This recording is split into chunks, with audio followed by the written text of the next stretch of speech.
Okay, this is how I trim the edges. I use a razor knife and a file.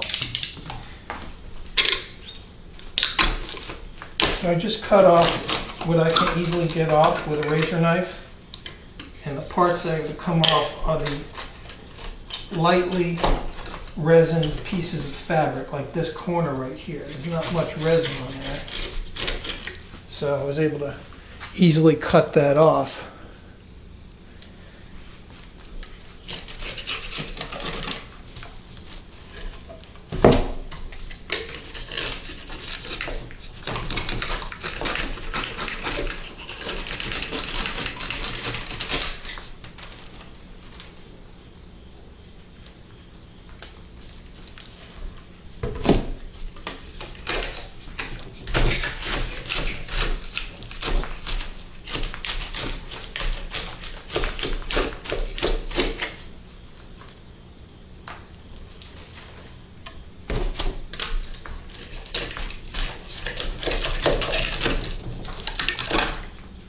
Okay, so we got the big sections cut off.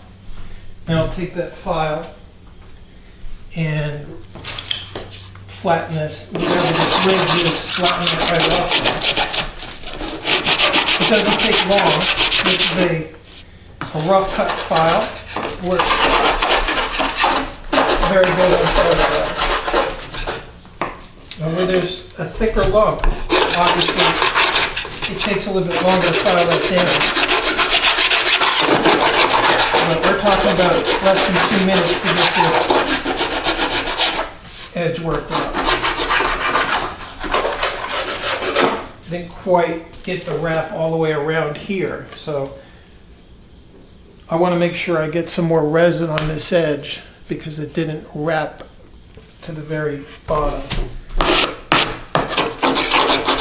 All the other 3 sides did, so when I lay the next piece over, the resin will tend to cool on the edge as I brush it across, and that's going to give us a nice bind with the first layer. Okay, that's done. Simple as that. Now, get the dust off of here. Something else I wanted to show as a lesson learned is, I talked in the beginning about cutting the fiberglass right on the work because it wouldn't matter. The resin will fill in whatever cuts I make. Hopefully you guys, yeah, you can see that there. Those are the cuts. Now on the 4-ounce fabric, which is what this one is, it actually has an indentation across those cuts. Once I give this a light sanding, it's probably going to it's very minor, it's probably going to flatten that out. But something to keep in mind, when you have a heavy fabric like a 6 or higher, 6 ounce or higher, those cuts are never going to appear in the surface.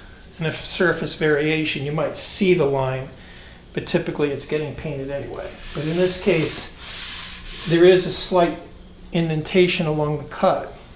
There is a surface variation. So in the future, if I want to make a piece that I'm really concerned about the surface on, I'm not going to be cutting on top of my work piece. Okay, so that's ready. Now, as before, what I'm going to do with this one,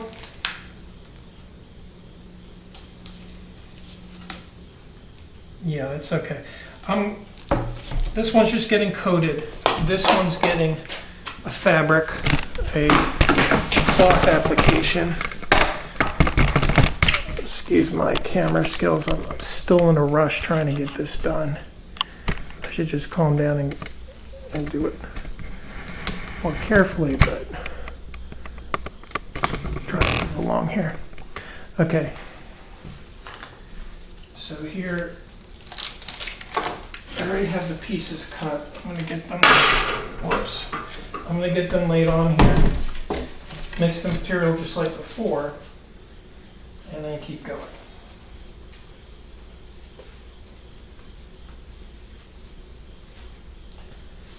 So I don't think I'm going to film this. I'm just going to do pretty much exactly the same thing I did yesterday.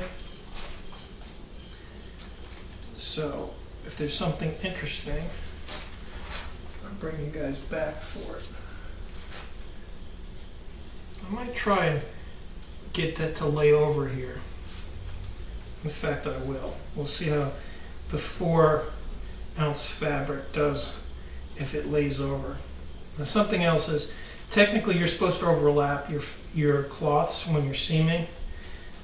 This is the piece that I have no concern over strength whatsoever. We're strictly trying to achieve water or moisture proof, a moisture proof piece. So I'm not going to overlap the seam. It's just going to cause me to have a lump there. All right, so that's ready to go.